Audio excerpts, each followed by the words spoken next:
Well, you as the landlord want landlord-friendly. It's not very smart to have your tenant have all the control. Now, you might be in a tenant-friendly place like New York or California, where you can still make a lot of money. But if you're starting from scratch, you probably want to pick a place that's more landlord-friendly because it's gonna make evictions a nightmare with tenant-friendly places. I think it's really important that when people are looking at and analyzing that they don't get so caught up in occupancy rate, because it is important. All that matters is the revenue. Exactly. Yeah. For most people, is totally fine because it's really all about getting that first rental. You don't have to be no money into it. That's obviously the goal, and that's great when you can, but it's not a necessary. Don't think that, oh man, I can't ever buy a deal if I have my own money into it. Like, no, buy a deal, get your feet wet, get that first rental. So this is easily one of the most requested topics I get, whether it's in the comments below, whether it's in my Instagram DMs, or even on TikTok. And if you're not following me on those platforms, make sure you go give me a follow at those channels. And I think it's a great topic because rental properties are traditionally what has made people wealthy. Flipping houses and wholesaling is a great way to create income, but long-term wealth is built by owning real estate and holding it. And the reason that rentals are typically the best way to build wealth is because they offer so many extra benefits. Some of those benefits include cash flow every month.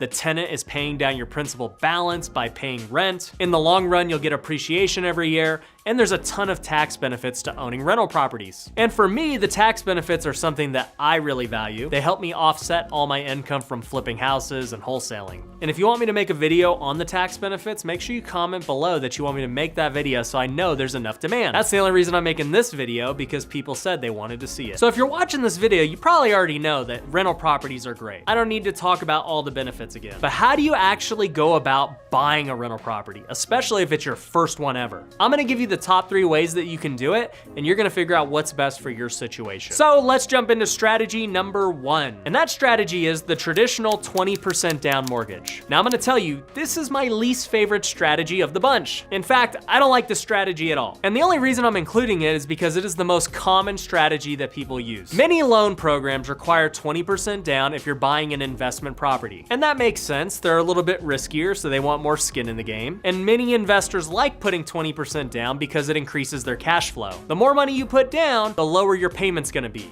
And the lower your payment's gonna be means more cash flow every month. And you might be saying to yourself, yeah, I've heard that before. Why don't you like it, Ryan? And I'll tell you, I don't like the cash on cash return. If I go buy a $300,000 house and I have to put $60,000 down, number one, that's a lot of money. But for me, I'm always looking at the cash on cash return. So at the end of the day, how much is that $60K making me a month? Well, when we look at the cash flow, maybe I'm making $300 a month. Times that by 12 months and I'm making $3,600 a year. So if you're making $3,600 a year on your $60,000 invested, that comes out to 6% return. Now granted, I'm not taking into account all the tax benefits, I'm not taking into account principal pay down. This is strictly the return that you get from cash flow. To me, I'm not investing $60,000 to get a 6% return. I've got way better opportunities, and I'm gonna tell you about some of those later in the video. But all in all, this is the most common strategy that people use. There's nothing wrong with it, I just think there are better ways. The second strategy I'm gonna give you is more of a creative way to get a rental property. And that is first buying the home as an owner-occupant. So the beauty with owner-occupied purchases is you can put way less down. You can get an FHA loan for 3.5% down. You can get a conventional loan at 5% down.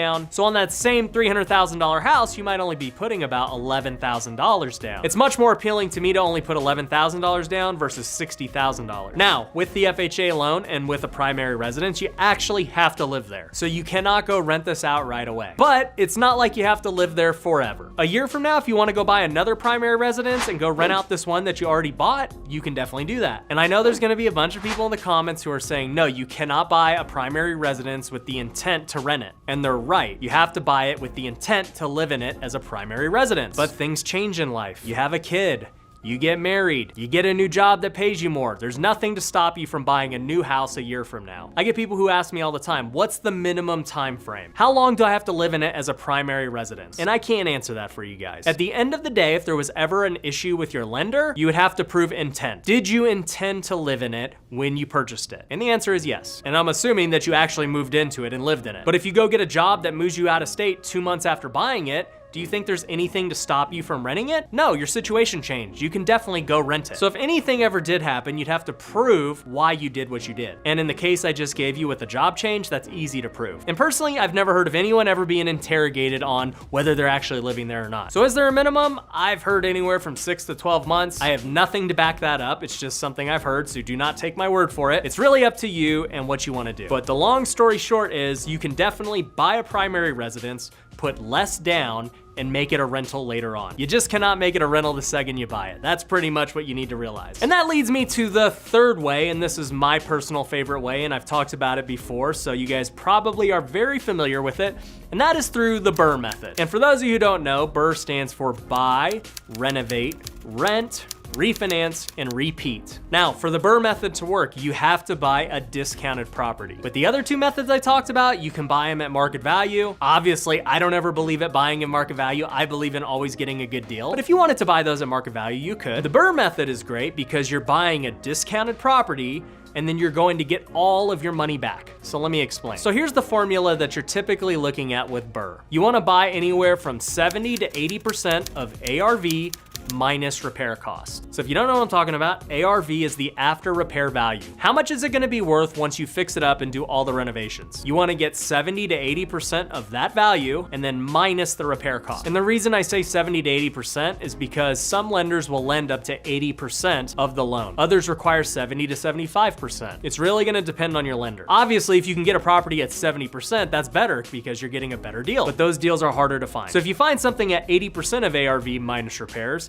it's still a good deal. Those are deals we buy all the time. And to give you just a quick visual of that, if my ARV was $200,000, I'd wanna buy it at a maximum of $160,000, because that's 80%, minus the repair cost. Maybe my repair costs are $20,000. So $160,000 minus the $20,000 in repairs gives me $140,000. That is the max I want to pay for this property. If I can buy this property for $140,000, the BRRRR method is gonna work great. Because what's gonna happen is I'll buy the property, I'll fix it up, put that 20K into it, I put a renter in there. Now when I go to refinance, they're gonna give me the value of $200,000. And if they give me 80% of that, they're gonna give me a loan for $160,000. And that's how much I'm all into it for with my purchase price and rehab funds. So when they refinance me, I get all my money back. And once I have all my money back, I can go buy another one and do it again. That's where the last part of BRRRR repeat comes into play. So some of you guys might be saying, well, how do I actually buy it? Where do I get $20,000 in renovation money? Good question. You're gonna use a hard money lender to buy the initial purchase. And I've done many videos about hard money lenders, so I'm not gonna go into depth on this video about what they are and how to find them. If you wanna see those videos, you can go click the link below, check out my real estate playlist as well. But hard money lenders are a great resource because they will fund good deals like that. It doesn't really matter what your credit is or your job situation. And that's why I love the BRRRR method, because not only am I getting a property with a lot of equity in it, but I'm also getting all my money back, and it allows me to go buy other properties. When I look at the other two methods with putting 20% down or even 3.5% down, that money is still stuck into the deal, so I can't use it on other deals. With this method, I get all my money back, I have equity, and then I can go use that money to buy another deal. The last thing I should add with all three of these methods is there is one catch. In order to execute any of these, you're going to have to qualify for traditional financing. That means you gotta have a decent credit score, you gotta have 2 years tax returns, your debt to income needs to be okay, and if you're buying it as a rental out the gate, it needs to hit a certain rent ratio. And if you think that sounds like a lot of requirements, it's true. It kind of sucks going through the process of getting a loan. I won't lie. But what I can say is it's worth it if you qualify. As we talked about earlier in this video, the ability to build wealth through rental properties is unlike anything else I've seen in the financial world. Just all the benefits of appreciation, principal pay down, cash flow, and the tax benefits, nothing compares. So if you're lacking in the credit department, work on fixing your credit. If you don't have 2 years of tax returns with the same type of job, then know that that's what you need to strive for. If you have a lot of debt and it's screwing up your ratios, find out a way to pay that off as quick as possible. I didn't say at the start of the video that this was gonna be easy, but these are the best ways to get started with buying your first rental. And here's what I want you guys to do. If you're unsure whether you qualify or not, I want you to just go to a lender. You can go to your local bank, you can do a Google search, just see what they say. Ask them to get pre-qualified and they'll tell you what exactly you can qualify for, how much money you need to put down, if you're able to buy a loan, and if you're not, they'll tell you exactly what you need to do. So there should be nothing stopping you from getting your first rental. You may be ready to do one right now, or you may have some work to do before you can get yours, but at least know what's available. It's the best type of strategy / financing for rentals. So I'll tell you what I do, then I'll tell you what you could potentially do if you're starting out. So for me, I typically just buy my rentals with hard money or private money, just like I would a flip. And then I go and refinance and do a BRRRR with conventional financing. So pretty simple, right? I'm buying them deep enough discount that I'm able to refi and get most of the money or all of the money back out to lenders, and I can own the deal with no money into it. That's best case scenario. There's other loans you can get though if you can't qualify conventionally. It's what we call soft money. And they may not be as low as interest rates as you see today at the 3 to 4% level, but they might be 5%, 6%. And at the end of the day, if you can still cash flow at that interest rate, those lenders are great because most of them won't require you to have a limit or necessarily care about your tax returns or any of these other things. Like they're going to qualify you based on the asset and its performance. So soft money is another way that you can get them financed. If you're running up to the problem of having too many rentals, then you could take your entire rental portfolio that has conventional financing on it and then do a portfolio loan on that. I have yet to do that. I haven't needed to, but if I did run into a scenario where I couldn't get financing anymore on my rentals because I have too many, I would definitely put all of them in a portfolio, get one big loan on them, and now it clears out all of those individual loans and I can go start getting individual loans again. So that's what I personally do on my single family rentals. Now, on my fund, many of you know I have a fund called Pineda Capital. We just bought a 334 unit apartment building. We're buying a 96 unit apartment building right now. And the way that we structure those is we only accept accredited investors and we raise all the money from them to buy the deal and essentially just fund the down payment on the loan. And we go get a loan from either hard money or other lenders, and I personally guarantee it. And we just go and do the same thing. We get them fixed up, we get them stabilized, and then we're gonna go BRRRR them and try and get all the investors' capital out again, and then just own these buildings with the investors for whatever that partnership looks like. So very similar thing, just bigger deals. And we have to structure it a little differently since we are syndicating money. So if you want to actually be a part of those deals, you can go to pinedacapital.com and apply. Now, as a beginner, if you're trying to qualify for rental loans, the first thing you got to see is, can you qualify conventionally or not? That's the typical way. You got to have 2 years tax returns, got to have a certain credit score, all that stuff. If you qualify, great. You're going to get the best loan, you're going to get the best terms, and you could go a number of ways. You could buy the property hard money like I do, then refinance in a few months when it's fixed up, or 6 months in certain scenarios. You can go that route. Or if you've got a big down payment, maybe you're not getting that great of a deal, but you want to buy the property, you can go throw 20% down and buy the property with a conventional loan. If you don't qualify conventionally, my advice would be don't necessarily start buying rentals yet. I think that you should start flipping and you should start building up your cash position. And I think that you should start building a business out of real estate investing and get your 2 years of doing that. And then you'll start qualifying for these conventional loans. This is the same thing that I did. My first 2 years, 2015, 2016, I did not qualify for rental and I did not buy any. But guess what? I got really good at real estate investing and flipping. And so in 2017, I started to buy my first rentals, and then I've been able to buy them every year since. So don't think you gotta just buy rentals right away. I'm actually against that. I think that you should be learning how to create a big active income. I'm talking over 250 grand a year.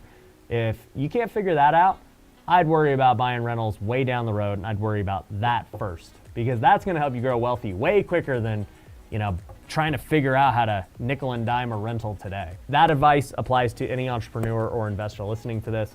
Now, on the flip side, I will say, if you've got a job that you love and you're making 80 grand a year or something, and you have no desire to go try and make 250 a year, you don't want to be an entrepreneur, you want to just buy rentals as they come, great, I'm all for it, Enjoy your job, do what you do, and get 2 years at it so you can qualify for a rental. You shouldn't have any problems because you're a W-2 worker. And that's great. Do that and buy rentals slowly. You'll be wealthy in the long run doing that. But if you want to be a millionaire quick, it's pretty simple.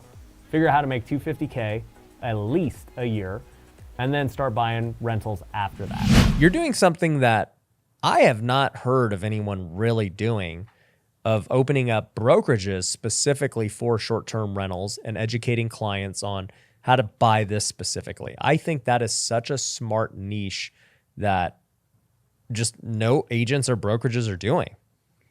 Thank you. How'd you fall into that?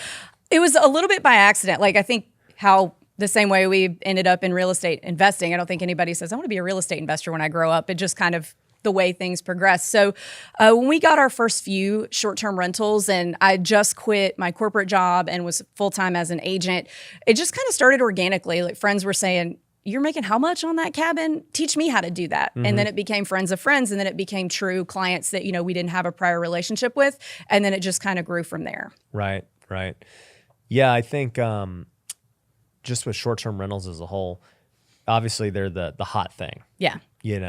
I've got buddies who are short-term rental gurus. I've got everyone asking me all the time at Feature Flipper, hey, what do you think of short-term rentals? Should we do Airbnb and should we do this? And I'm like, man, short-term rental, to me anyways, in real estate is probably the hottest thing right now. I think that it is. And I think part of that is because they cash flow so heavy and they're very easy to finance compared to like a 20-unit apartment building. You can go get a conventional loan to buy a short-term rental, typically lower interest rates than other types of loans. And that's pretty easy to get. Whereas like if you're going to go buy a comparable 10, 20-unit apartment building that would cash flow the same, you've got to go find a local commercial lender. You've got to show them your personal financial statement. They have to decide they want to invest with you. And it's just pretty It's going to cost you a lot more money. You got 20 tenants to manage. Yeah. You've got 20 renovations potentially. Totally. There's a lot more that goes into doing big deals. And so, yeah, I agree. I think from the short-term rental perspective, if you're just looking at it strictly from cash flow, it's great, especially today where cash flow on just normal rentals is pretty impossible on most markets. Yes. It's difficult. And then with the interest rates going up, if you're buying a single family long-term that was going to maybe make $500 a month and then the interest rate's gone up, then, that cuts into your profit significantly. Whereas a short-term rental is cash flowing a lot harder. Interest rates are still a factor, obviously, but it puts less of a dent in that cash flow than if it were a long-term. Yeah. I always tell people this, when it comes to rentals, you got to look at things multiple ways. Like for one, you're either going into a cash flow market or an appreciation market. And if you want to be in a cash flow market, then you're going to be in the Midwest or something like that. You want to be in appreciation, then you're going to be in California, Vegas, Florida, these markets on the coast. And, the thing is, it's very difficult to get the best of the both worlds. You can't just go buy a property in California and be like, all right, I want to go make $1,000, $500, even $200 cash flow. Like it just, with rates and prices where they are today, it's pretty impossible unless you just stole the home or put a giant down payment. Right. But there is the short-term rental thing where, hey, it now is possible where, you can still buy a home at today's interest rates in one of these spots and actually make really good cash flow if you manage it properly. Right. And definitely, I think that there is a science to, really more of an art, I guess, we're going to get technical, to what market you choose. The markets you choose will really determine how much staying power you have in terms of regulations, or are there no regulations, or is it in a metro market where a lot of people live whose income is not dependent on tourism? Maybe they don't want you opening up a short-term rental next to them. So you really have to be strategic about the market that you choose, the type of market that you choose to invest. Yeah, I mean, we're here in Vegas right now, and Vegas is super anti short-term rental. And I have no Airbnbs here. I got a lot of long-term rentals. I would love to turn them into short-term rentals if I could, but the reality is I can't. Right. You've got a huge hotel presence in Vegas that is lobbying against that. So that's kind of the markets that I stick to are like the regional, drivable, true vacation rental markets or true vacation destinations. So areas like the Smoky Mountains in Tennessee, the Panhandle of Florida. And the reason for that is there's not a lot of hotel presence. So you don't get that big pushback because the cities and counties are totally dependent on tourism. And the only place for those tourists to stay who are coming, millions and millions of tourists a year are short-term rentals. So they're very friendly for that. A lot of them have some regulations and set up processes for permits, but in terms of like limiting short-term rentals and things like that, you're good to go if you choose the right market. Right, 100%. What do you think about these 30-day plus rentals? Because I've thought about that a lot in Vegas to kind of get around it. That's an interesting topic right now because a lot of people are like travel nurses, travel nurses, travel nurses. And I don't think that relying on one subsect of one profession is a strategy. But if you have other strategies, like, midterm rentals have been around for a long time. They've just been called corporate rentals. Yep. As long as there are at least 3 types of renter coming into the market that you're in, so not just focusing on travel nurses, Vegas, you would have any number. We have everybody coming. Yeah, you would have any number. So Vegas would be somewhere I would be comfortable with that. But I want to just make sure that as people are kind of jumping on that bandwagon, that you have at least 3 types. You're not relying on just one single, like, small little sect of the market to support that. But I think it can be a really good option in an area like this where you do have those regulations, but you still probably could do really well. Yeah, because I was thinking about it with my short-term rentals in Big Bear, right? And our average stay is 2 days. And I'm thinking, man, who would want to stay up there for 30 days? Like, nobody's going up there for that long. Maybe, but for the most part, no. But Vegas, yeah, people come here for 30 plus days all the time. Travel nurses, people just want to live here for a couple of months during the winter. People, like, the list goes on and on why people come to Vegas. Totally. So I'm actually going to experiment with it with my current house. So I'm moving here, God willing, in hopefully a month or so. Probably not, but hopefully by the end of the year is when I hope to move. I've been working on my new house for far too long. And my current house is really cool. It's got a basketball court, a pool, big backyard, a movie theater. Like, it's going to be a sick rental. And so I'm just really curious to see how it rents on a 30-day plan. I'm curious to see that too. I'll follow along. Yeah, I guess it's going to be a YouTube video. So tell me about just in general, right? Okay, you've got these 15 shops that are in these markets. You've strategically picked these markets, I assume, for a reason, because they're good for short-term rental, right? Right. What happens? Why would a client come to you? And take me through the sales process. Sure. So we choose our markets based on a few things. So we want it to be that regional drivable vacation destination, because regional drivable markets, as opposed to like big fly to markets like, Jackson Hole or Hawaii, those are really expensive vacations. So in a potential downturn, people are maybe not going to fly to Aspen or Jackson Hole, but they might go to Blue Ridge, Georgia, or the Smokies in Tennessee because it's drivable, it's easy, it's affordable. And then whereas with COVID, it wasn't necessarily that people couldn't afford to go on those big vacations. It was that they didn't want to be on flights, like breathing on each other and get sick. So again, they just stuck to those drivable vacation destinations. So they're both accessible and affordable, which provides, there's no such thing as recession proof, but it's very insulated to potential recessions. So we stick to those for that reason. For another reason, there's very little hotel presence, like I talked about earlier. So we stick to areas where the majority of the tourism is driving in, the majority of the tourism is staying in a cabin, condo, beach house, things like that. So those areas typically, not always, there's exceptions to every rule. And of course, we check on this and vet it before we open up. But typically these types of areas are very accepting and friendly to short-term rental owners because the tourists that come in there would not have anywhere to stay otherwise. So we stick to those types of markets. Our first office was in the Smoky Mountains in Tennessee. We've got 3 offices in 3 different areas of Florida, 2 in Texas, 4 in North Carolina, Myrtle Beach, South Carolina, Broken Bow, and Gulf Shores, Alabama. So we've got the Southeast pretty well canvassed. Yeah. What's up with the West Coast? Are you going to expand? Yeah. I've looked into it, and there are some markets that I would totally be interested in doing it. There's just a very specific type of agent that we want to hire that just has not necessarily presented itself in some of the West Coast markets yet. You hear that if you're in the West Coast. Yeah, we're hiring. Yeah, we're hiring anywhere that makes sense. So if you guys have a market you want to pitch, and basically they would join your team at EXP. Yep. And you guys would do that. Yeah. Okay, got it. That's exactly how we do it. So I think that's super cool. And the reasons you listed were why I initially got Big Bear in the first place. I bought my first one in 2017, so I'm going on, 5 years now of doing short-term rentals, which is crazy because when I first did it, and you know this, there was no education the way there is today. It was this new thing. Nothing. I remember I was like, I'm going to Airbnb. And then I started looking at stuff. I'm like, yeah, I don't really know what to do, but I'll figure it out.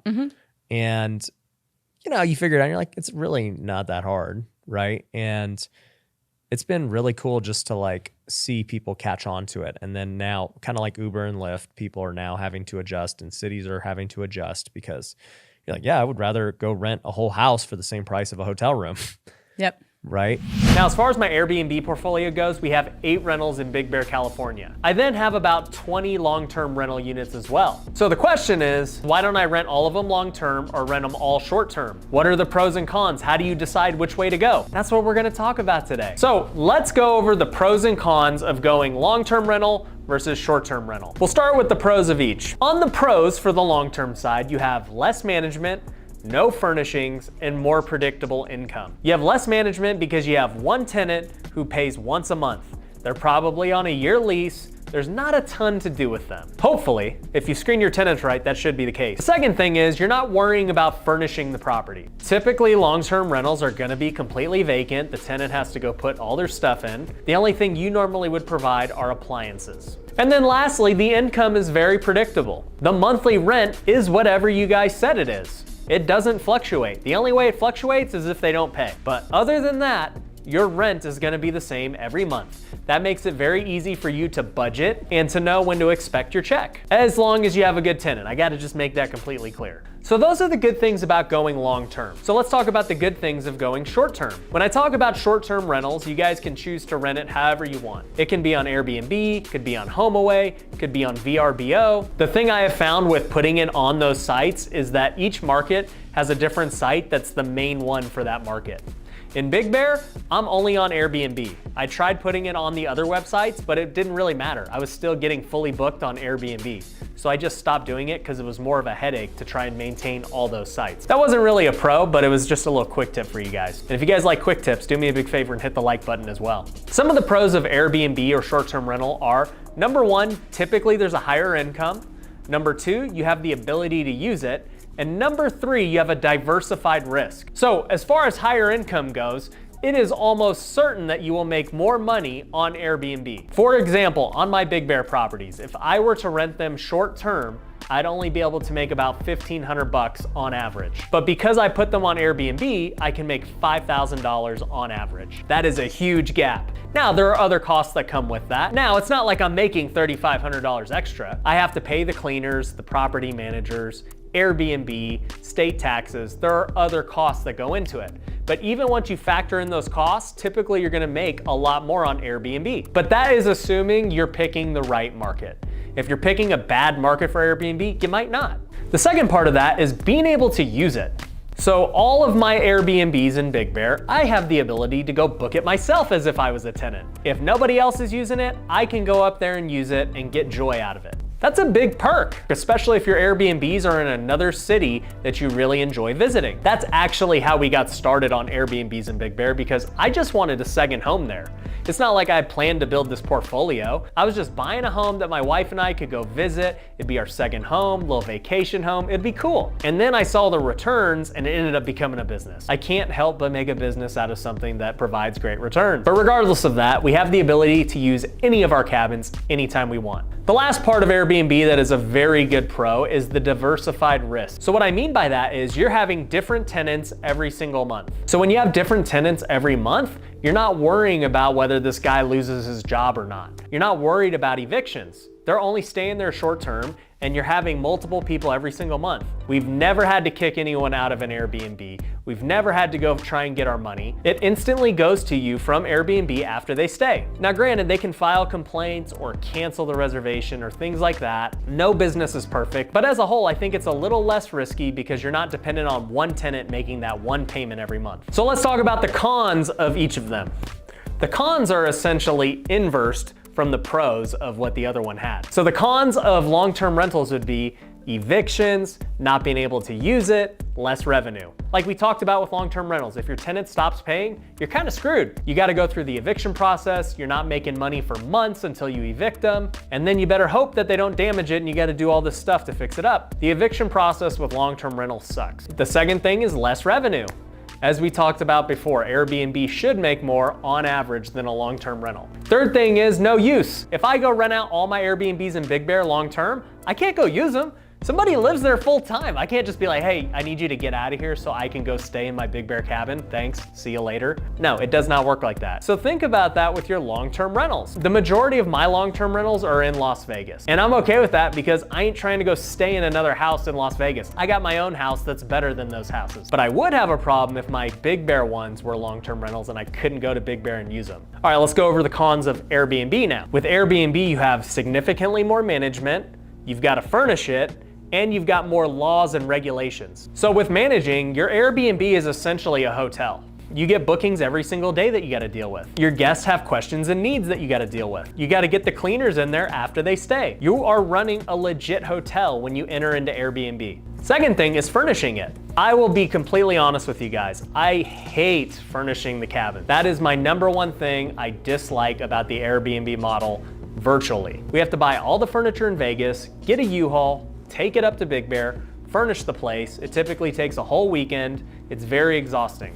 If you want to watch us do it, I actually did a couple of vlogs on it. You can find them in the description below. But furnishing them sucks, and then you do have to replace them over time. Just like a hotel, the furniture has a lifespan. It gets worn out. You're gonna have to replace it. And that means more money out of your pocket. The last con of Airbnb are local laws. So as I mentioned before, I've got to pay taxes on the Airbnb revenue. That's on top of the normal taxes I pay. I don't have to do that with long term. But also there are all these rules and regulations that come with Airbnb, and every city is completely different. But the point is you typically cannot just go and rent it without the city knowing about it. The city wants their piece and they want to make sure that it's up to their standard. And I'll tell you what, I don't like rules, I don't like regulations. So typically when we're dealing with the city, it's a pain in the butt, but it is what it is. So now that we understand the pros and cons, how do you decide if you're gonna do it or not? I think there are a few things that will help your decision. Number one is gonna be those local laws and regulations. I think that's the very first and foremost thing you're gonna look at. For instance, in the city of Las Vegas, it's pretty much illegal everywhere to have an Airbnb. Why is that? Because they want you to stay on the strip.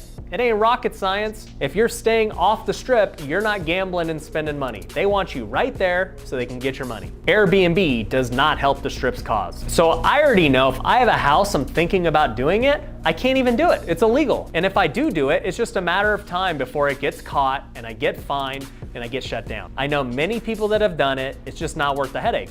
And that's why I don't have any in Las Vegas. Now, Henderson recently started allowing it. And for those of you who don't know what Henderson is, it's pretty much the southeast side of Vegas, completely different city with their own rules, and they are allowing Airbnb.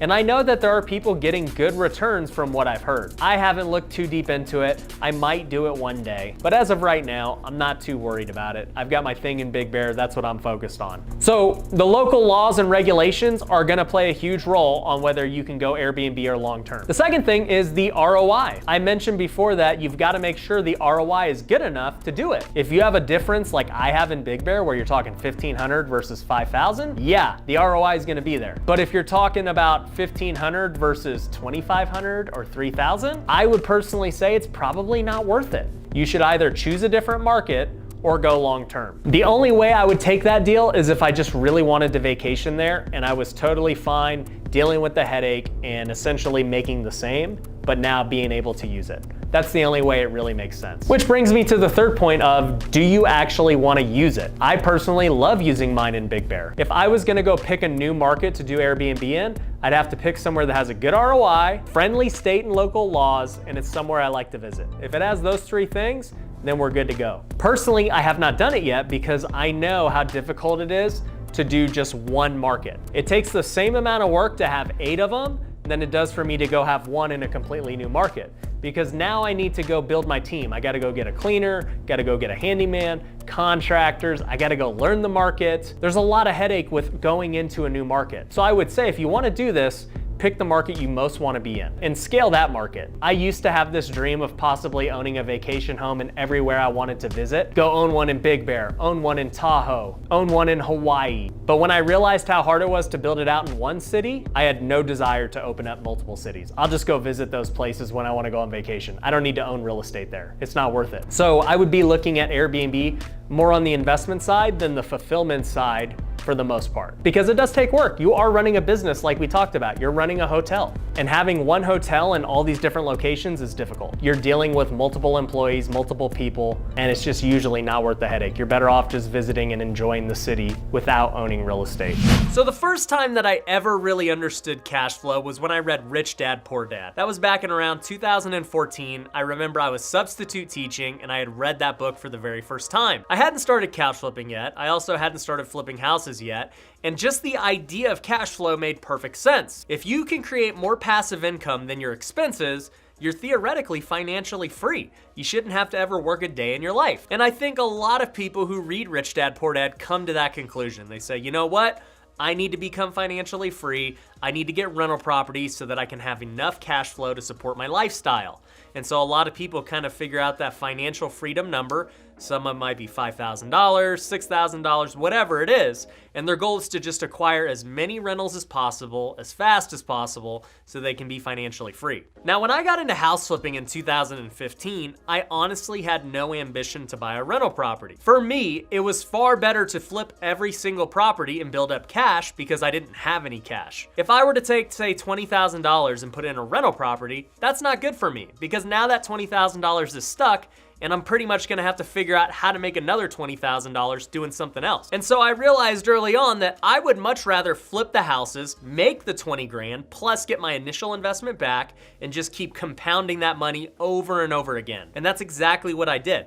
I did not buy any rental properties for the first probably 50 flips I did. I was strictly just reinvesting every single dollar I had into the next flip. And I was starting to grow my wealth really quick doing it that way because I was making $20,000 a flip, $25,000 a flip. And by then you do 50 flips and you've made over $1 million in profit. And it was definitely the right decision because had I just invested that money into a rental, it would have been sitting there. And then maybe I could have saved up some money doing something else. Then I buy another rental. And maybe in those 3 years, I might have had 3 rentals. But I would much rather be in the position that I was in after 3 years where I had flipped over 80 homes and I was in a great financial position. And I actually had $1 million net worth after year 3 with all the cash I had and all the equity in the flips that I had ongoing. And so I know for a fact in 3 years, I wouldn't have got to where I was at if I just tried to buy rentals from the beginning. And that's actually the same philosophy I teach my students now because it's what worked for me. Start flipping and wholesaling first, build up your capital, learn to get deals, learn to fix up homes. Then once you have enough capital, start buying some rentals and cherry picking the ones that you're finding. It's exactly the same method I did. And I actually did a YouTube video about my full rental portfolio. I'll link to it in the link below so you guys can see it. So I'm not here to say that rentals are bad. In fact, rentals are really good for tax reasons, for depreciation, for write-offs, and all these other benefits along with cash flow and appreciation. But too many people only think about the cash flow. And that's why I want to open your eyes to something different. And I actually see this on Bigger Pockets a lot. Many people want to invest in the Midwest because they have great cash flow. You could go buy a house for $50,000. It'll go rent for $800 to $1,000. It hits what we call the 2% rule, and it's great cash flow on paper. Now here's all I can say. I have bought rental properties in all of these weird places with cheap houses. I bought a duplex in Saginaw, Michigan. I bought a property in Indiana.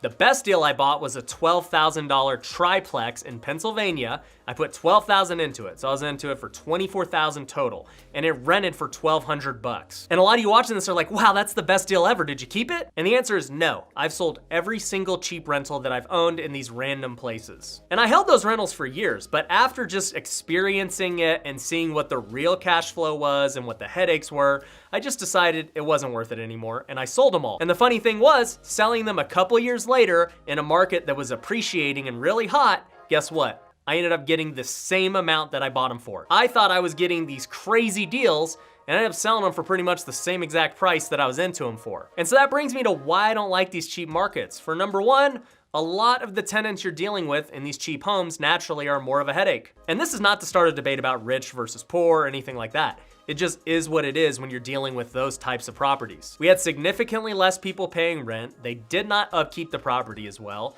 and it just was a nightmare for me. I didn't want to deal with it. Another reason I didn't like them is that one repair can wipe you out for your cash flow in those properties. And in fact, one repair might cost more than the entire house cost you. Take for instance that house I bought for $12,000. If it needs a new roof, that's costing at least half of that. If it needs an AC, if it needs a furnace, if it needs all this stuff, it's gonna cost pretty much what the house cost. And I've got no problem putting money into a house when it's gonna raise the value. But here's the thing, it doesn't raise the value in those areas. You could put all the nicest things and it is still gonna be worth almost nothing. And that brings me to my last point about appreciation. In those areas, you are not gonna get any appreciation. That just is what it is. That's the trade-off with the cash flow. If a house was selling for $25,000 today, what do you think it was selling for back in 2009, 2010 after the recession? I'll give you a hint, it was pretty much the same price. It's not like it could change. It's not like they could just sell it to you for free. Actually, I take that back. There are houses in Detroit that you can get for $1. I've seen it. They literally will give you the house so that you can just start paying property taxes and rehab the neighborhood. But definitely, I would not buy one of those dollar houses for sure. And so those are a lot of the reasons I don't like these cash flow markets. What I do like are the appreciation markets. And the appreciation markets are really where you're gonna build net worth. Think about this, if you bought a home in California 30 years ago, you're probably a millionaire at this point if you didn't refinance and you just paid off your loan. And you probably bought that house for $100,000, $200,000, and it's worth over $1 million easily. But once again, you buy this same home in Memphis or Ohio or something like that 30 years ago.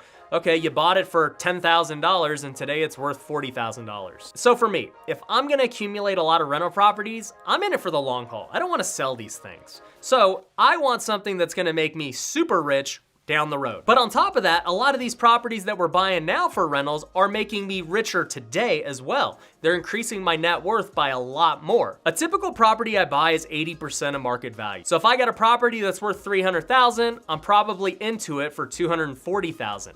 That gives me a $60,000 boost in my net worth. And guess what? In 10 years from now, what's that $300,000 property gonna be worth? Well, I'll tell you, in Vegas, the last 10 years, property values have at least doubled. Now, would we expect that again? Probably not, but you just never know with how much money the government's printing. $300,000 house might be worth $500,000 in 10 years. And think about if you get 10 of those in the next 5 years. Well, now you got 10 properties that have essentially doubled in value. You've become at least a millionaire, probably a multimillionaire in 5 years. So I would much rather invest in a market that's gonna appreciate. So let's take, for example, the $300,000 home in Las Vegas. Right now, it would probably rent for $1,800 to $2,000 a month. Now, depending on what kind of financing you get, you're probably not gonna cash flow. At best case, you might break even. But I can tell you, I would still rather take that rental than the one that's in the Midwest that maybe makes me $200-300 a month. And here's the reason. In 30 years from now, what's that $300,000 property worth? It's probably worth at least $600,000. You're gonna make some great cash flow once that thing is paid off,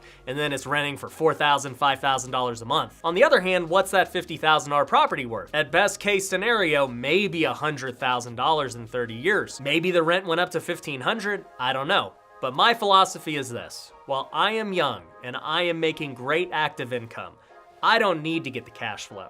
I don't need to be financially free at this point. I would much rather stack my balance sheet, increase my net worth, and then take the cash flow later on. And it's not like I'm not gonna have cash flow forever. It will cash flow in time. And that's just a typical example in Vegas where cash flow isn't that good. But there are a lot of markets where you can get some appreciation and some cash flow. That's one of the reasons I really like Tucson. You could go get a house in Tucson for $200,000 all in, and it'll rent for $1,500-1,600. That will get you great cash flow, and I expect that market to appreciate. The other way to get both cash flow and appreciation is through Airbnb. So I've talked about my Airbnbs in Big Bear, California a lot. And in just the 2 to 3 years that I've owned them, they have appreciated like crazy. And during that time, I was Airbnb-ing it and making a lot of cash flow. So if you could find a market that has appreciation plus really good Airbnb returns, you've kind of hit the golden goose. Like, that's where you want to be. And that's why I continue to buy properties in Big Bear, because it's one of the markets that I've identified that's close to me and kind of can hit both of those things that Vegas can't. Unfortunately, Vegas has very strict restrictions against Airbnb, or else I'd be all over it. And so, in conclusion, my whole point about this is that you should not only focus on cash flow. If you can, think about how can I increase my balance sheet? How can I increase my net worth?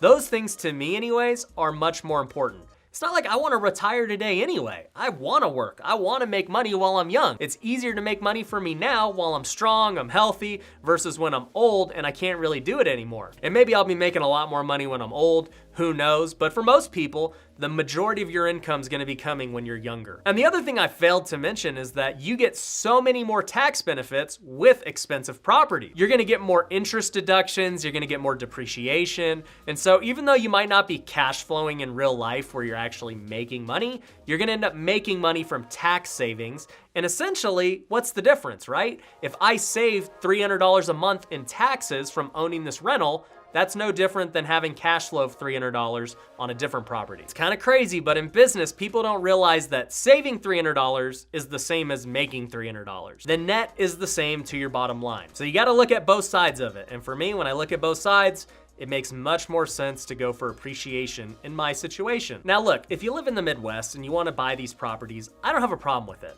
I have a lot of my students who buy these properties. But here's the deal. They understand their market better than I do. They're local. They know that they're getting a good deal. Maybe they know some pockets of the neighborhoods that may appreciate better. And that's totally fine. I support them in buying those properties. But I'm not a fan of it when guys like me from Vegas or California try and buy in the Midwest. It kind of can end up not being what you expected. I personally experienced that. What do you see for, I guess, the future of short-term rentals? Like, are margins going to go down because everybody's getting into it? Like, what's your plan?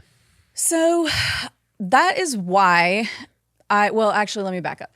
I think that there are a lot of people getting into it that have gotten into it in the last 2 years when things have been really, really easy to rent. Like you didn't have to pay a lot of attention to your listings. Like, you know, my rescue Chihuahua could have thrown something up on Airbnb and made money last year. So I think there's a lot of people who kind of got in and got used to kind of resting on their laurels with it and not really having to pay attention. And now that things are shifting a little bit and you do actually have to manage your systems, I think a lot of those people are probably going to get out of it once they realize like, oh, this is work. I don't really want to do that. So I think that it sounds really attractive to a lot of people. And then when they get in there and realize that, you know, you can't just lay on the beach all day. You can work from the beach, but you can't just lay there and not pay attention. I think some of those people are going to cycle out. And then there's always going to be new markets to get into and new types of things. Like, you know, midterm rentals wasn't something that anybody talked about a few years ago. And now that in metro markets, there's a lot of anti-short-term rental regulations. People are moving to midterm rentals there. So I think there will always be pivots. You just have to, you know, it depends on what happens that will determine what pivot you make. But to me personally, I think owning in vacation markets that have a really strong tourism history, that, you know, markets that have seen every, you know, maybe 10 economic downturns or a lot of natural disasters over the past 50, 60, 70 years even. Like my grandmother's been going to Destin, Florida and renting a short-term rental since 1937. So I feel really good about Destin's longevity. So areas like that where they've been through it all and they still have all the tourism, they're probably going to keep on. Yeah, She saw the Great Depression, not even the Great Recession. Yeah, she's seen it all. Yeah. That's funny.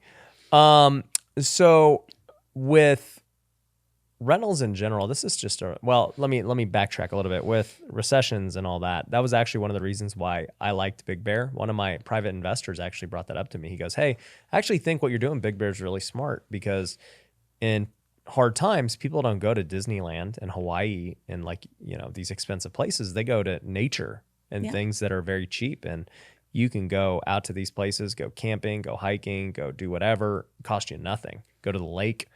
And I was like, yeah, that does make sense. Not why I'm buying there, but that makes a lot of sense. Yeah. And it's true, right? People still will always have fun.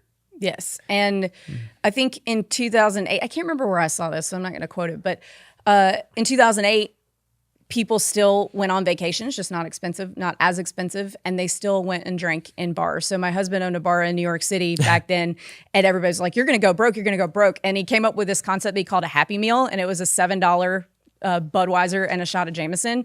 And he made more money during 2008, 9, 10 than the bar ever made before that because he gave people an affordable way to still have fun without having to, you know, you're not necessarily going and to drink their sorrows away. Yes, yes, exactly. Yeah, that actually makes sense. But yeah, I guess as far as market goes, something I've been thinking about is everything I have is a cabin, it crushes in the winter. The summers do pretty good too because it's super nice in the summer. Spring and fall are the slower seasons for it. But one thing I just stayed at a beach house in San Diego. I paid, what did I pay? It was like $2,000 a night, and super nice house, beautiful. But I started to look at it. I'm like, man, this house is $10 million. $2,000 a night's not that much for the ROI is not great for what that is versus these houses in the Smoky Mountain or Big Bear where it's like, yeah, even if you pay $500,000 and you can go get $500 a night, that's really good. Yeah. So I just was kind of thinking, have you seen anything in your markets where the cabins are a better value than the beach houses? Or am I just looking at California and expensive areas and that's just is what it is?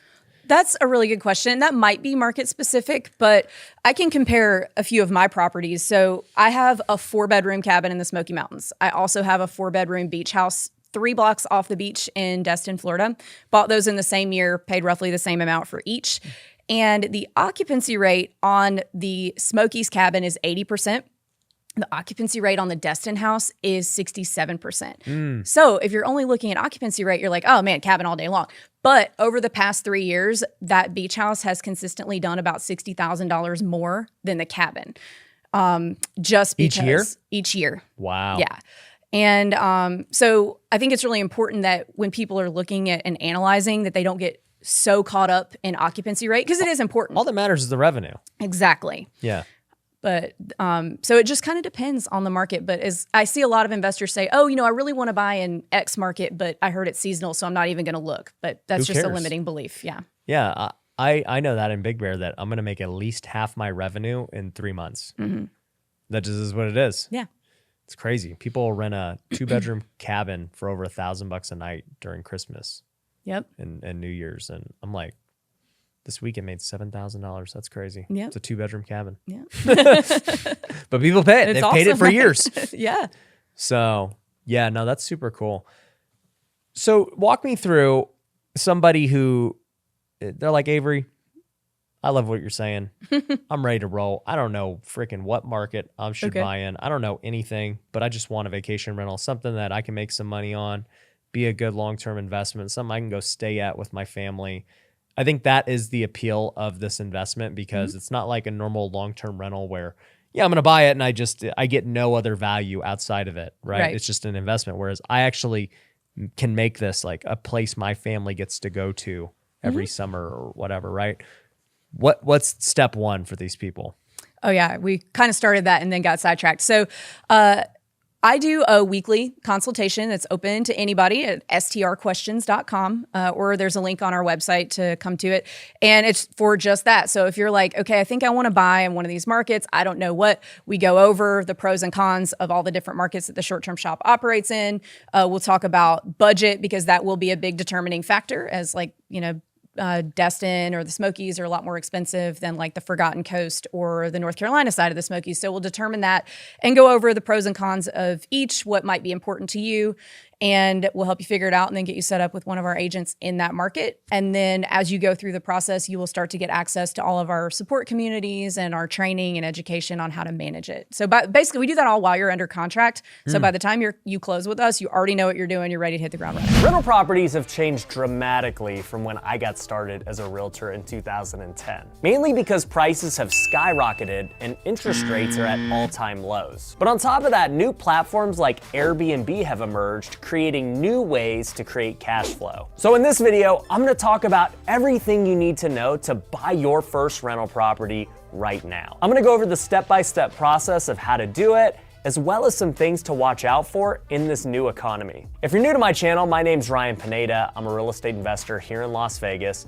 and I've personally fixed and flipped hundreds of homes. On top of that, I just purchased a 334 unit apartment building. I've got long-term single family rentals, and I even have Airbnbs like I mentioned before. I've also wholesaled real estate, I've done creative financing, and I even own a real estate brokerage with over 150 agents. So I've done almost everything you could think of when it comes to real estate, and on this channel, I talk about a lot of my own personal experiences, as well as keep you up to date on different changes that are happening with the market. So if you like this kind of content, make sure you subscribe to the channel. Now, if you're looking to buy a rental, there are 5 main things that you need to look out for. The first thing you have to decide is what kind of financing are you gonna use? Now, if you go to a traditional bank, they're most likely gonna tell you that you need to put 20% down on a conventional loan. This is a pretty standard way that people buy rental properties. But the truth is, people like me never do that. In fact, what I typically do is called the BRRRR method. It stands for buy, renovate, rent, refinance, and repeat. And so how it works for me is I buy a rental property that I'm all into for 80% of market value. So if I know it's worth $300,000, that means I want to be all into the deal with renovations and everything for $240,000 max. What then happens is after I get a renter in place, I can go and refinance the property for 80% of value, right there at the $240,000. And essentially that means that once I refinance this deal, I own it with no money out of pocket. The thing to keep in mind with the BRRRR method is you have to get a great deal. It doesn't work unless you have at least 20% of equity. So you might be asking yourself, Ryan, how do I buy the deal initially? I get what happens when you refinance it, but how do I acquire it? Well, there are multiple ways to do this. For one, you can buy it with cash if you have it. I assume that many of you probably aren't in that position, but another way you can do this is through a hard money loan. A hard money loan is a high interest loan that is very short term. It's definitely not like the conventional loans you're probably used to. But the benefit of a hard money loan is they can close quick. They don't really care about your tax returns or your credit. They only care about whether you're getting a good deal or not. So what I'll typically do is buy one of these rental properties with a hard money loan and then refinance into a conventional loan. But maybe you don't want to do a hard money loan. Maybe you're not getting that great of a deal and you know that you're not going to be able to BRRRR it later. That's okay. It doesn't mean you can't buy a rental property. It just means that you're going to have to wait longer to make things happen and you're going to have to hope for appreciation. And if that's gonna be the end game, then you can just go with conventional financing. Now, as I said before, you could put 20% down on a conventional loan. That's what most banks are gonna require for rental property. But there are other more creative ways that you can do this as well. If you currently don't own a primary residence, you can get an owner-occupied loan for a very little down payment. You can get an FHA loan for 3.5% down. You can get a conventional loan for 3% down. Or if you're in the military, you can get a VA loan for 0% down. Now, if you do choose to go the owner-occupied route, just realize that you can't rent it out right away. That would be committing mortgage fraud. You do have to go live in this property. Now, however long you live in there is up for debate. There are people that say live in it for 6 months, then you're able to go do whatever after that. There are some people say you gotta live in it for at least a year. At the end of the day, it's all gonna come down to intent. But regardless, let's just say that you buy this as an owner-occupied loan and you go and live in it for a year. There's nothing to stop you from renting that house out and then going and buying another owner-occupied home. And I know many people who have started their real estate career this way. And the beauty is they're building up a rental portfolio with putting very little money down on these homes. But another way that you could finance a rental property is through a second home loan. So I actually did this on my very first property I bought in Big Bear, California that I did as an Airbnb. I bought the house back in 2017 with a second home loan that was 10% down. And it really was a second home for me. I planned to stay in it whenever I visited Big Bear, but I planned to Airbnb it when I wasn't there. And it was a great loan that I ended up refinancing about a year later because the property had so much equity in it, and it essentially became a BRRRR. But nonetheless, there are a ton of ways to finance your first rental property. Just know ahead of time which way you're gonna go and make sure you get pre-qualified with whatever lender you're going with. The last thing you wanna do is go get a deal under contract, but you have no way to actually buy it. Now, the second thing you gotta look at is your strategy. The traditional way rental properties have worked is through long-term rentals. This would be you getting a tenant who's gonna sign a year lease. They're gonna furnish the place themselves, they're typically gonna pay all the utility themselves, and they're gonna just handle it like a normal rental. The majority of my rental properties are with this kind of tenant. But as I mentioned before, there are now platforms like Airbnb where you can create far more cash flow. With Airbnb, you're gonna furnish it and you're gonna essentially make the home like a hotel. You're gonna be booking guests on a daily basis and you're gonna be checking them in, checking them out, and there's a whole bunch of extra management that goes into it. And in many areas across the country, Airbnb is well worth it because the amount of cash you can make compared to a long-term rental is significantly higher. But just understand, with Airbnb, there are a lot more restrictions and a lot more management and a lot more wear and tear because you now have a furnished rental and you're covering all the costs associated, such as utilities, cleaning fees, and anything else that happens. But you can also do a hybrid of those two combinations and do a monthly furnished rental. One thing that I'm gonna experiment with here in Vegas is doing the monthly furnished rental route. Airbnb is very restricted here in Vegas, so for me to get better cash flow, I can do that by just furnishing the rental instead of letting the tenant do that. I might be able to get 2 to 3 times the amount of the normal rent. So it's a great way to mix both of those things because you're gonna get higher cash flow and you're gonna have less management on a daily basis. The third thing you gotta look at is your market. So is it gonna be landlord friendly or tenant friendly? Well, you as the landlord want landlord friendly. It's not very smart to have your tenant have all the control. Now, you might be in a tenant friendly place like New York or California where you can still make a lot of money. But if you're starting from scratch, you probably wanna pick a place that's more landlord friendly because it's gonna make evictions a nightmare with tenant-friendly places. Also, you gotta look at, is it short-term rental friendly? So if you're trying to go into Airbnb, your market has to allow you to do that. If you're in a place like Vegas where I'm at, where they just don't even allow it, then it's gonna be tough to get it through. I can't just go and change the government's rules in this city. Now, don't get me wrong, there are people here in Vegas who do it illegally and they can get away with it. But at some point, you're more than likely to get caught and it's probably just not worth the headache. So once you pick your strategy, you better pick a market that's gonna allow your strategy to actually work. Fourth thing you gotta look at is, where are you going to get the deal from? There are many ways to find deals. You could find them on the MLS, you can go meet wholesalers who find great deals for you, or you can do direct-to-seller marketing and cut out all the middlemen. In this video, I'm not gonna break down how we find all these deals. I've done other videos on the topic. I also have courses and coaching programs that you can find at futureflipper.com where we teach you specifically how to find deals in any market with very little money. So go check that out after watching this video. Now, the fifth thing you gotta look at is your management. How do you plan on managing this property once you acquire it? There are plenty of people who self-manage all of their rentals, whether it's a long-term rental or an Airbnb. I personally do not self-manage anything because it's just not worth my time. I don't want to deal with tenants calling me about their toilet, and I just would rather pay somebody 10% to do it themselves. And this is especially true when it comes to Airbnb because that is a full-time job once you start acquiring a lot of them. You have to manage bookings, coordinate cleanings, and do a whole bunch of other things that come with Airbnb. So just have that in mind before you ever acquire the deal. There's really 3 ways to do this. You can get traditional financing, you can get seller financing, or you can do the BRRRR method. So let's first talk about traditional financing. With traditional financing, you are going to need 2 years tax returns to qualify. On top of that, you're also gonna have to have a certain debt to income ratio. This is also known as DTI, and you're most likely gonna need 20% down. Now, for a lot of people, that's pretty tough to do. Not many people have worked the same job the last 2 years, especially with 2020 and so many people getting laid off. They also don't have 20% saved up, and they might have some debt that's screwing up their ratios. So buying a property this way is not something that I recommend or teach my students. To be honest, it's really hard to save up 20%. I personally don't even put 20% down on my properties that I do anymore. I'm a big fan of conserving my cash and only putting it into deals where I know I can take it back out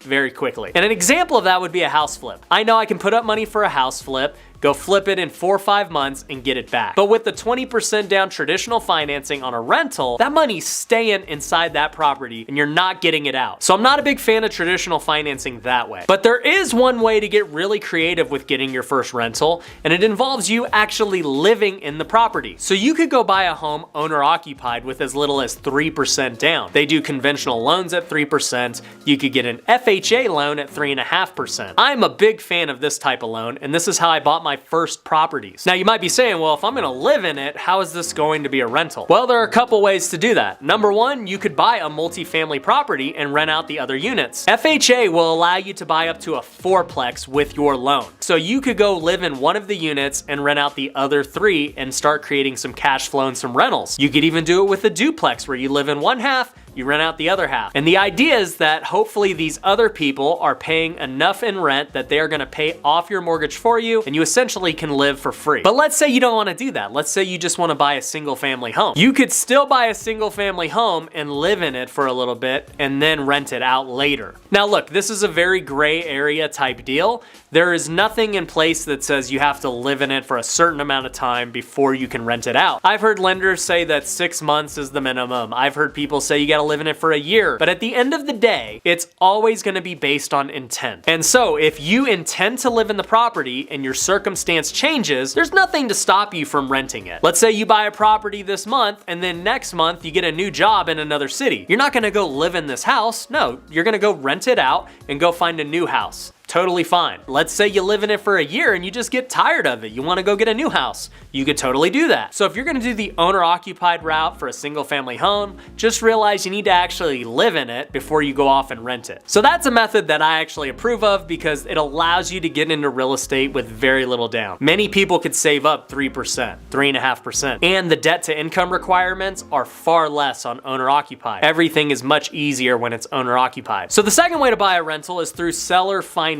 Now I've done a video in depth about seller financing. I'll link to it below because I can't go over every little detail in this one, but I will give you the basics on why seller financing could be a good thing for you. Let's just say that you don't have 2 years tax returns and you can't qualify for a traditional loan. Or let's say your credit's not very good. Or let's say you've got a lot of debt. The bank may not approve you, but if you can get the seller to finance you, you can definitely get into a home. Now you could go about seller financing in 2 different ways. You could do first the traditional pure seller financing. This would be when a seller owns it completely free and clear and all the terms you guys agree on are negotiable. You guys would be negotiating the purchase price, you'd be negotiating the interest rate, you'd be negotiating the down payment, how many years they're gonna do the loan, and the amortization schedule. And we've gotten some really good deals from seller financing. A great example of this is my 10-unit apartment building. I'll link to that video down below. And in that video, I talked about how I put $16,000 down to buy a 10-unit apartment complex. Obviously a really sweet deal for me, and you definitely could not do that on the traditional financing side. So seller financing can be really good because the terms are all negotiable. The other way to go about seller financing is through subject to. Now, if you're confused, don't worry. I was super confused when I heard the concept for the first time. Subject to is essentially just taking over the seller's existing loan. So let's say they already have a mortgage for $1,200 a month, and you would go in there and say, hey, seller, I want to just take over your payments. Now, the loan is still gonna be in your name, but I'm just gonna make payments on your behalf. And a lot of you might be thinking, why would a seller do that? Well, there are many different reasons. Number one, a buyer is sometimes willing to pay more since they don't have to go and get their own financing. Think about it. If this is the only way you can get into a home, and this is the only one you can buy with financing, you probably would pay a lot more for it than the normal buyer. On top of that, if you're going direct to seller, you might be able to cut out all the fees associated with the sale. You don't need to pay any realtors, you're just buying it direct. So now you're able to save the seller cost that way. And we've had many deals that we've taken over subject to. I have subject to properties in my rental portfolio right now. And they're great because they're not on my credit report, they don't count against my debts, and I get to own another piece of real estate. So seller financing is great, subject to is great. The only issue is those deals are hard to find. Obviously, when you go traditional financing, you can buy almost any property.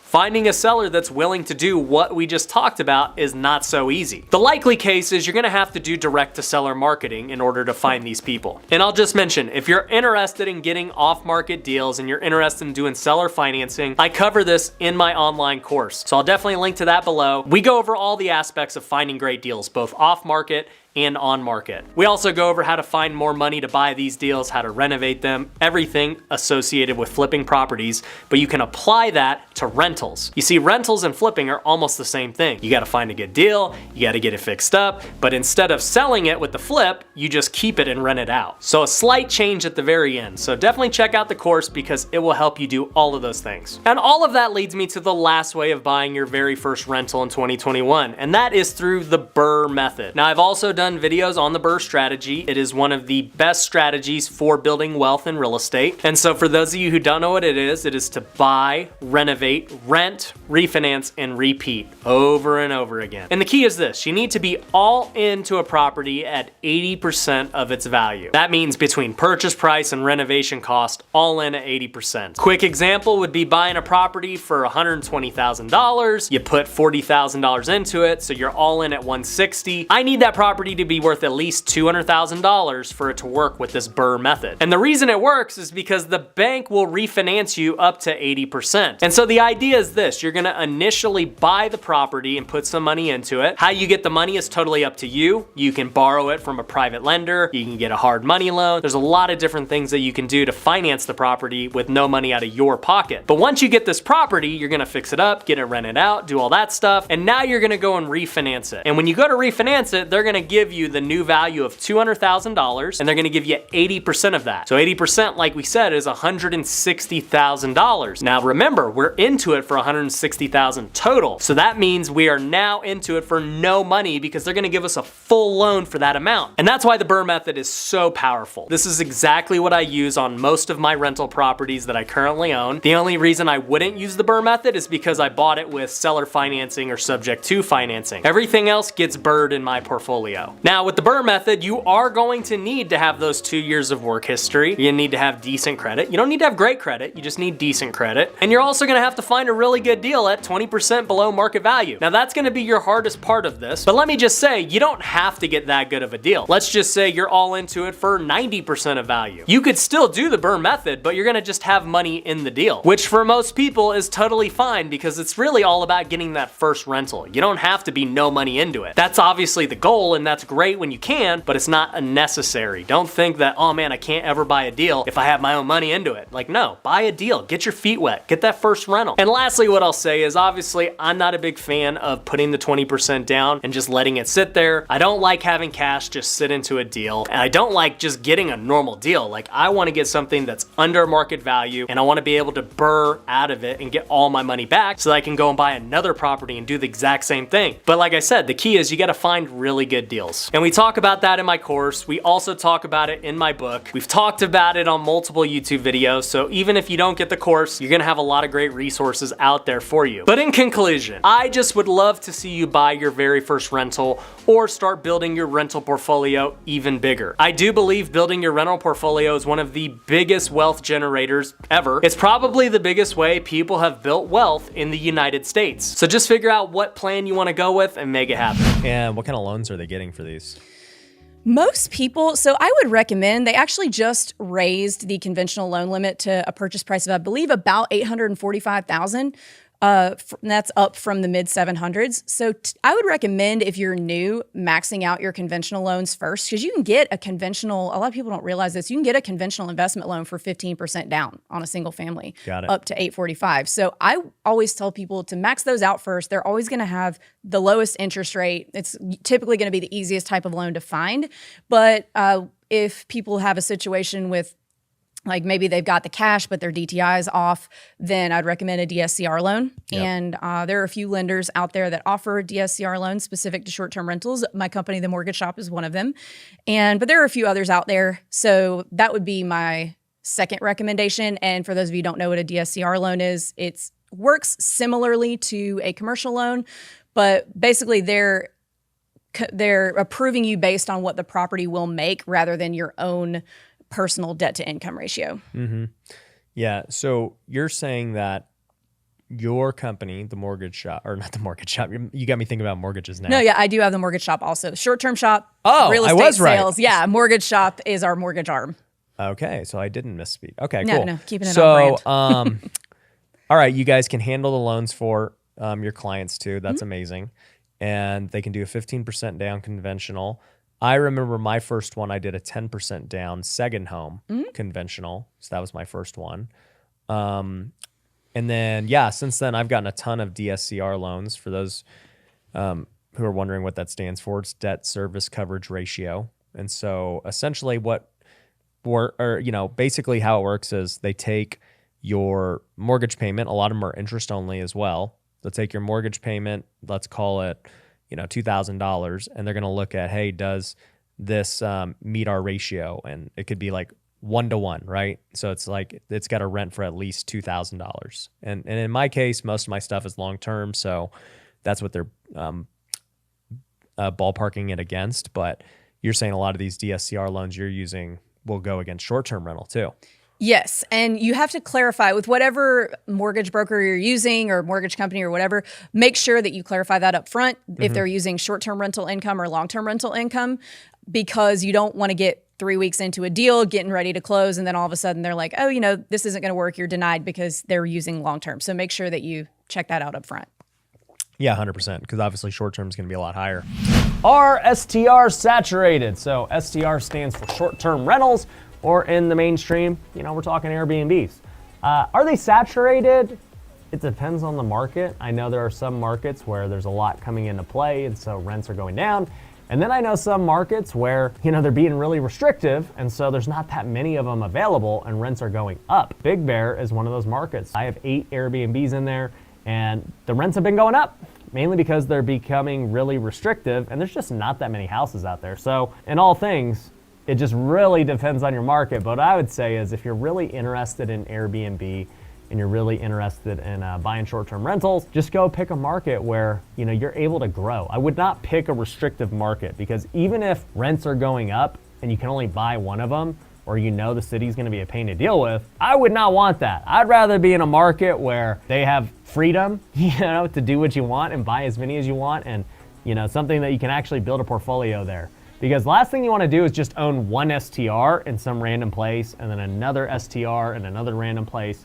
Like, even if the returns aren't as good, I'd rather have 10 all in the same spot, because it just makes everything easier with management, with cleaning and all that stuff. So this time last year I had 30 rental properties and I thought that I was doing pretty good. Fast forward to today and I own 480 rental units, and I should have over 1,000 by the time the year ends. And in this video, I'm gonna tell you how exactly I did that and how you can apply the same principles that I took to build your own rental portfolio. I got into real estate back in 2010 as a licensed agent. And back at that time, I was just 21 years old and I did not have any kind of desire to build a rental portfolio.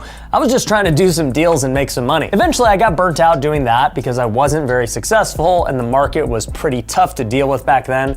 But around 2015, things changed for me in real estate. I learned about flipping and wholesaling real estate because that was really attractive to me since I was good at finding deals. But even as I started flipping houses then, I still didn't really have a desire to build a rental portfolio. I didn't have a lot of cash, and the idea of trying to make a couple $100 on a rental wasn't very appealing, especially here in Las Vegas where cash flow really wasn't that good. Any of the deals that I got, we were looking at potentially breaking even on cash flow or maybe making $100 a month. When the alternative is you could flip the house and make $25,000, for me at the time, not having any kind of cash, it made way more sense to take the $25,000 and start building up my bank account. But in 2017, just 2 years later, that started to shift. By then, my house flipping business was doing really well, and I wasn't reinvesting every single dollar into my next flip anymore. I was starting to build up a little bit of money in my bank account, and I knew that it was time to start building up my passive income and building up my portfolio. But at this time, I did not know what was the best way to build a portfolio, and so I ended up buying a little bit of everything. One of my first rental properties was a home I bought in Big Bear, California. I ended up paying $200,000 for this 2-bedroom home,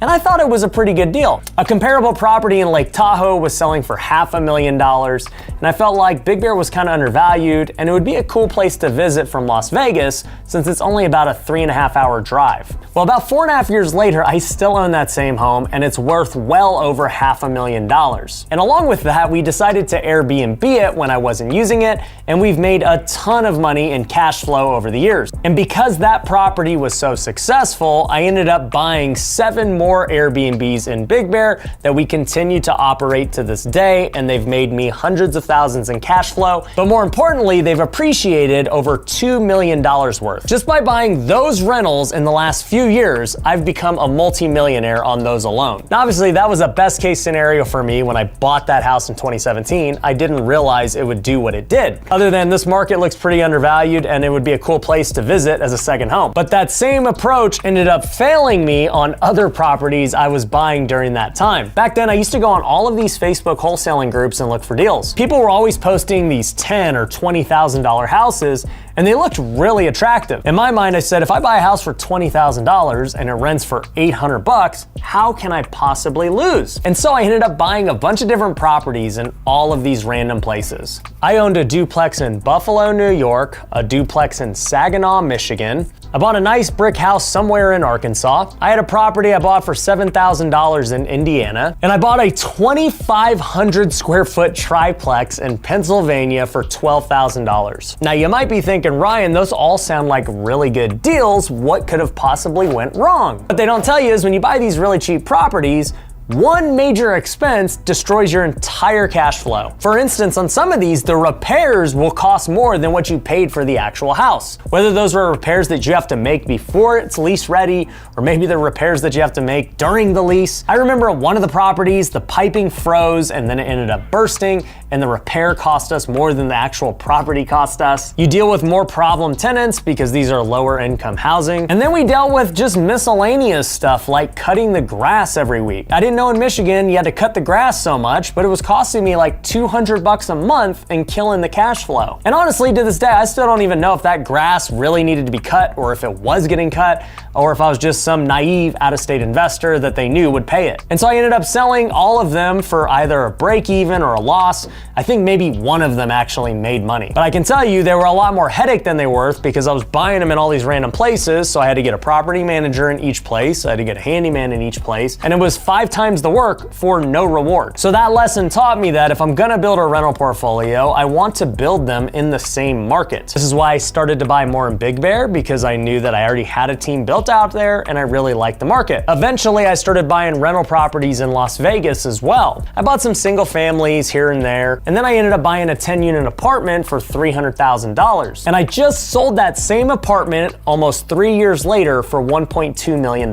So that was pretty much what I was doing from 2017 to 2020 when I was just figuring out what exactly I wanted to do as I built a rental portfolio. Well, as I went into 2021, I had a goal that I wanted to buy 50 more rental properties. And in my mind, that was gonna be 50 different transactions. I figured I would cherry pick the best properties that we got here in Las Vegas that we were gonna flip, but instead I would keep a bunch of them. I thought maybe I might buy a couple more in Big Bear or go to another market for Airbnb. But either way, 50 new properties was the goal. And I figured if I have 30 now and I buy 50 this year, I'm gonna have 80 properties, which is a ton. Well, when I made a video talking about this goal, my buddy Tim Brott said there's no way that you should be setting a goal for 50 units. He point blank said to me that I should buy 500 units in 2021. And I said, dude, I don't know how that's even possible. There's no way I could get financed for 500 units. How am I gonna go find 500 properties to buy? That's a lot of transactions.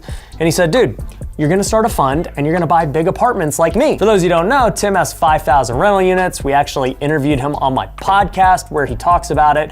You guys should definitely check that one out. But I said, okay, I don't really know how to start a fund. Can you help me out? He gave me his lawyer. He taught me the ins and outs of how you value commercial real estate. And I ended up building my own team for my new company called Pineda Capital. And I ended up partnering with Tim on our very first deal at Pineda Capital, where we purchased a 334 unit apartment building in Georgia. Since then, I bought another 126 units in Iowa. We've got another 100 units under contract right now that we're gonna be purchasing here soon. And I can tell you, my old philosophy of wanting to just buy them one at a time by myself has completely shifted now that I've seen the other side. I've realized that with my following and my experience, we can raise money pretty easily to buy deals. I've also realized that if I open myself up to looking at deals all across the country instead of just Las Vegas, we can significantly increase our deal flow. And I've also realized that all of the network I've built up over the years, whether it's from other masterminds I was in, whether it's my social media following, or just the relationships that I've built over time, there's so many deals and money that just need to be connected,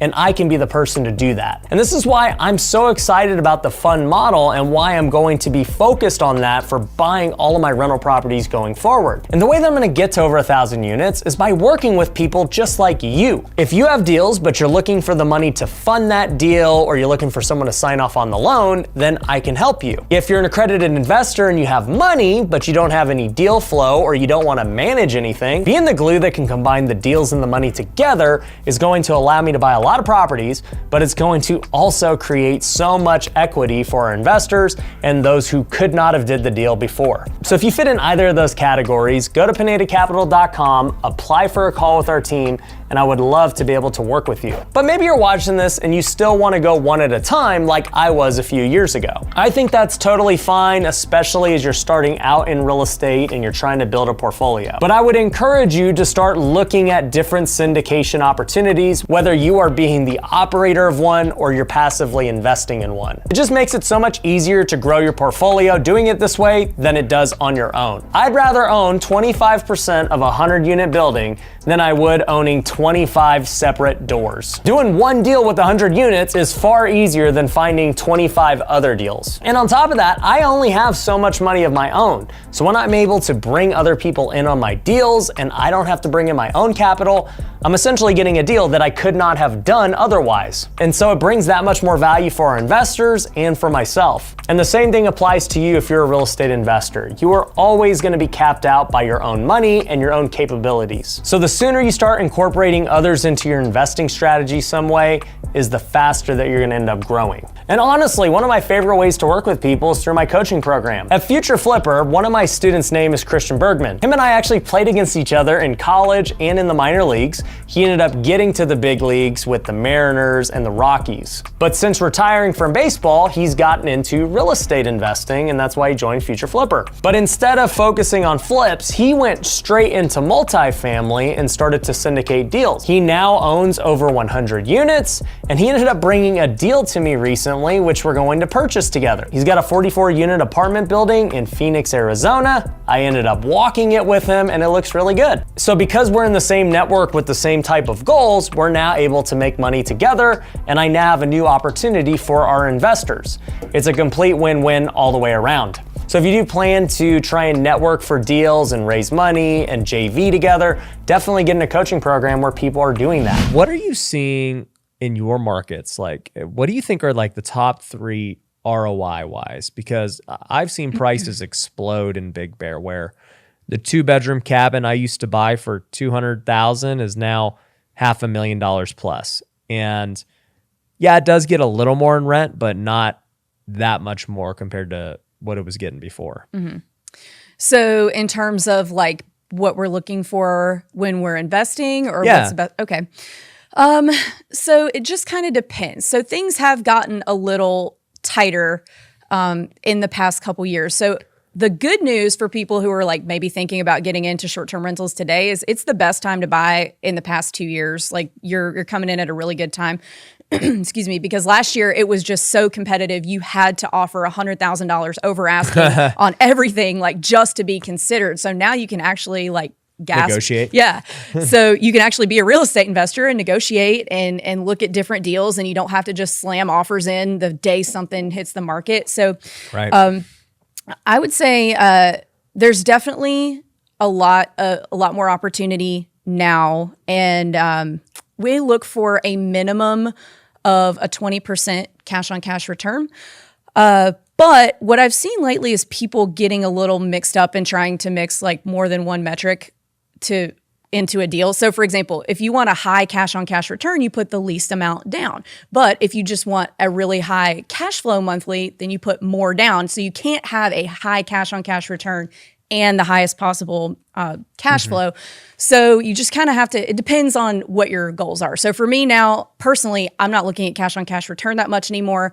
I've got some money sitting on the sidelines. So I'm like, okay, how much is this going to add to my monthly income?